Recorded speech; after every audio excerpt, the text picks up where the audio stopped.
Prievická športová hala bola hlavným strediskom zimného basketbalového kempu. Stráviť prázdniny s basketbalkou prišli deti prakticky z celého Slovenska. Zimný kemp bol voľným pokračovaním minuloročnej letnej edície a záujem o týždeň pod deravými košmi bol medzi deťmi a basketbalovými mládežníkmi aj tentoraz veľký. Prihlásilo sa vyše 85 detí, ale kapacitu sme mali tých 30 detí. Prišli vlastne decká z celého Slovenska, opäť z Bardejova, z Bratislavy, z Košíc, zo Zvolena. Mladí adepti basketbalu tak mohli počas zimných prázdnin vymeniť pohodlie obývačiek za športovú halu a spoločnosť televízora či počítača za basketbalovú loptu. Minulý rok v lete sme organizovali prvý Basket Life Camp tu v Prievidzi a bol veľmi úspešný.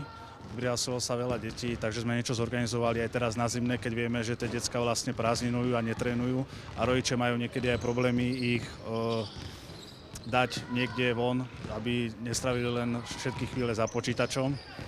Navyše, keď sa podarí na tréning priviesť aj hráčov či trénera z najvyššej domácej súťaže, to u detí kredit a záujem o kemp len zvýši.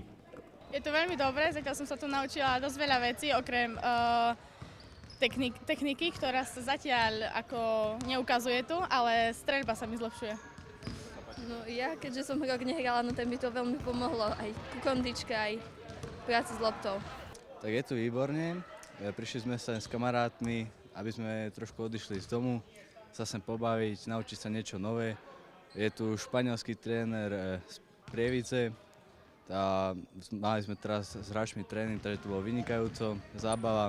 Veľa sme sa toho naučili, super je tu. Jednotlivé tréningové jednotky vrátane tej s basketbalistami extraligovej Prievidze boli vedené hravou formou, čo je pre basketbalistov v mladom veku veľmi podstatný element. Sú tu deti šikovné, ale aj menej talentované, to však nie je to najpodstatnejšie. Dôležité je, aby sa basketbalom zabávali. Keď ich to baví, tak hrajú. A keď hrajú, môžu sa zlepšovať. Kľúčom je bavenie sa basketbalom.